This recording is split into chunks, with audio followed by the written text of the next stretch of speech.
So this is today is yesterday, and tomorrow is also today. You traveled through time to the present. Yes. Yeah, I don't think you get how time travel works. It's like we're stuck. You know, like a needle on a scratch record.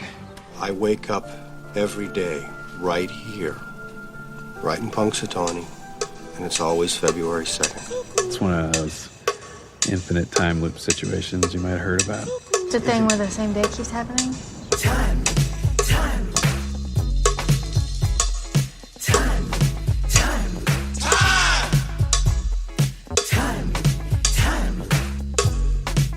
Slow down! What are you, in a damn time loop or something?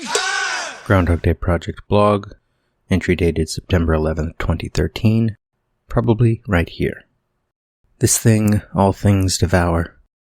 Birds, beasts, trees, flowers. Gnaws iron, bites steel. Grinds hard stones to meal. Slays king, ruins town, and beats high mountain down. The Tao Te Ching has an interesting take on water. Not the answer to the riddle above, by the way. Water is compared to the highest good. The translation I own has this to say about water.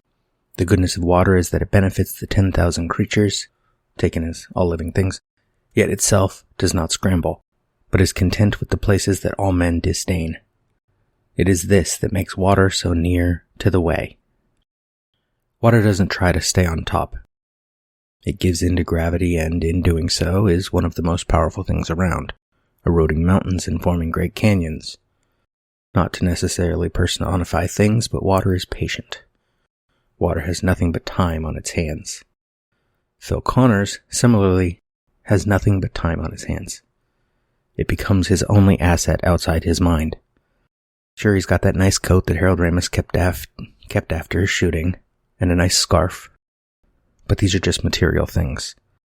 They are replaceable. Despite what I said in my last entry, time is not replaceable. Siddhartha would disagree, in his way. But first, let's return to water. Siddhartha, looking at the river, saw that the water continually flowed, and yet it was always there. It was always the same, and yet every moment it was new. He comes to see the river as everywhere at the same time. And his life, Phil's life, my life, your life, is much the same.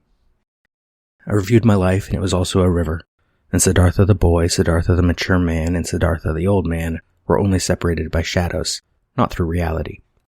Siddhartha's previous lives were also not in the past, and his death and his return to Brahma are not in the future. Nothing was, nothing will be, everything has reality and presence. There's a bit of Nietzsche's eternal recurrence here, but there's also something else that I like even more. And I don't mean how well it describes what it must be like to be from Gallifrey.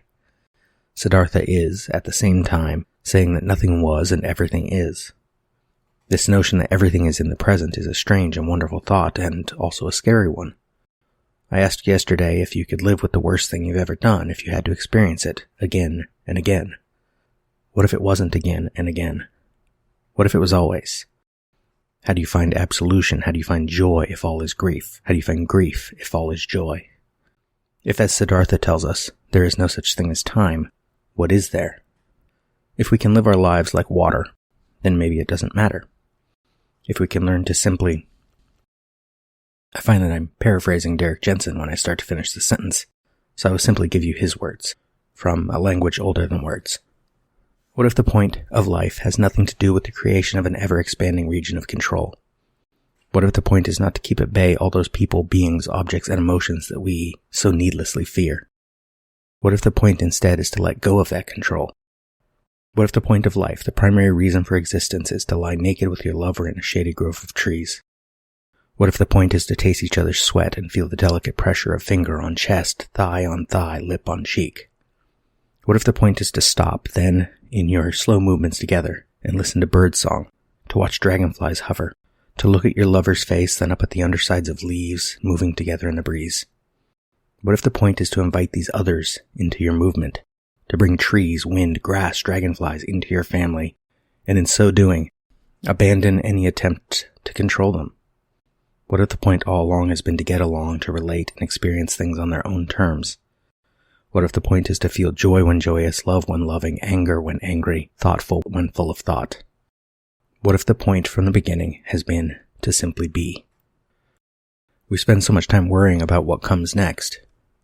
In yesterday's entry, I ended with the notion that I want more in my life. I think there is a distinct point in Groundhog Day at which I am jealous of Phil Connors. Don't get me wrong. I like the idea of the repeating day, exploiting it for a while, and finding purpose in it. But on a more fundamental level, the point at which I envy Phil comes in a specific line close to the end of the film. Rita doesn't know what to say in response to his sculpture, and he tells her he knows what to say. No matter what happens tomorrow, or for the rest of my life, I'm happy now, because I love you. And he's being honest. No matter his genuineness, there may be no real reason for Rita to believe him. But this is one of those points where it helps not to think about it too much. Phil is being honest, so it would be wrong for Rita to disbelieve. There's a quotation from Ralph Waldo Emerson I've had on my desk most of the time I've been working on this blog, and I posted it once on the Groundhog Day Project's Facebook page.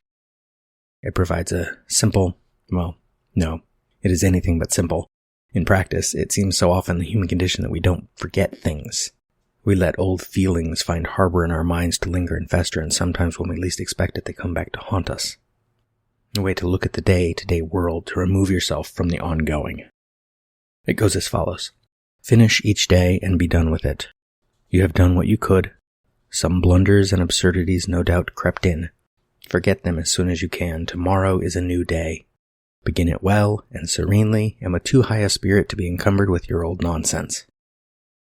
There's a poetry to Siddhartha's notion of the indestructibleness of everyday life. Wait. No. Indestructibleness of every life, the eternity of every moment. But there's also a contradiction of a sort, in that I think Siddhartha would support Emerson here in that we should not carry all our baggage with us wherever we go. We cannot carry every moment and every life with us forever. Sometimes, like Rita, we just need to go with the flow, see where it leads us. We need to be like water, and rather than fight all the time to get ahead, sometimes just let things happen and be human.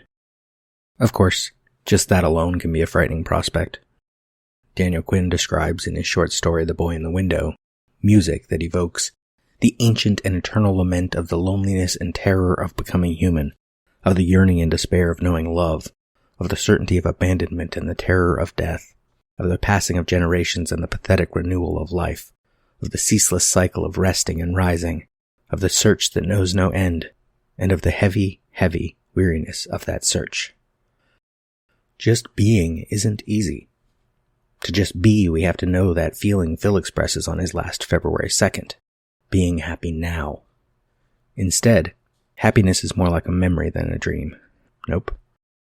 Happiness is more like a memory and a dream, something we long for and remember but never actually know in the present. I think of moments in my life where I was happy, or at least my memory is of me being happy. I don't think I can objectively identify just what I may have felt, but I do know how certain memories are filed away in my mind, and there are moments that go without question in the happiness side of that file room.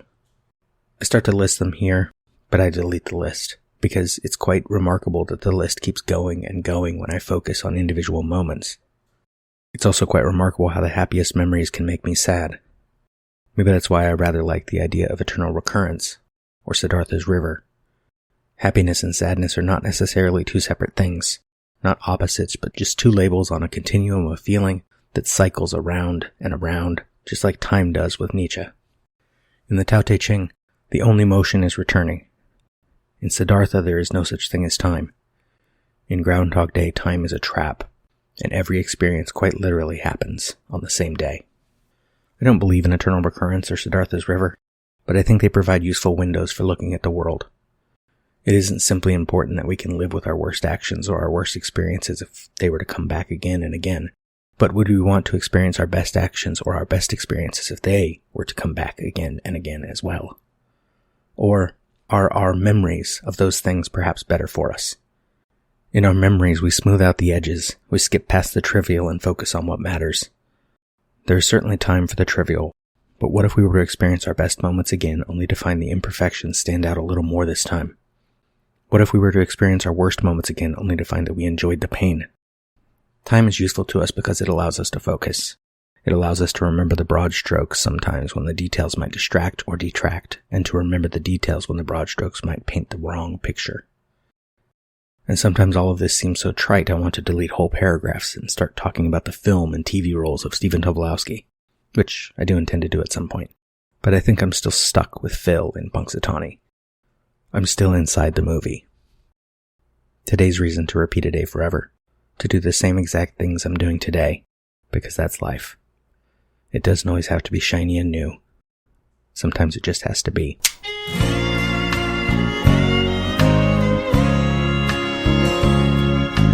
First, I played the game by the rules from 1 to 10. Then you took me round again.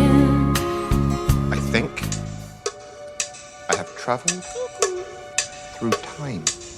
What is wrong in the end which never comes?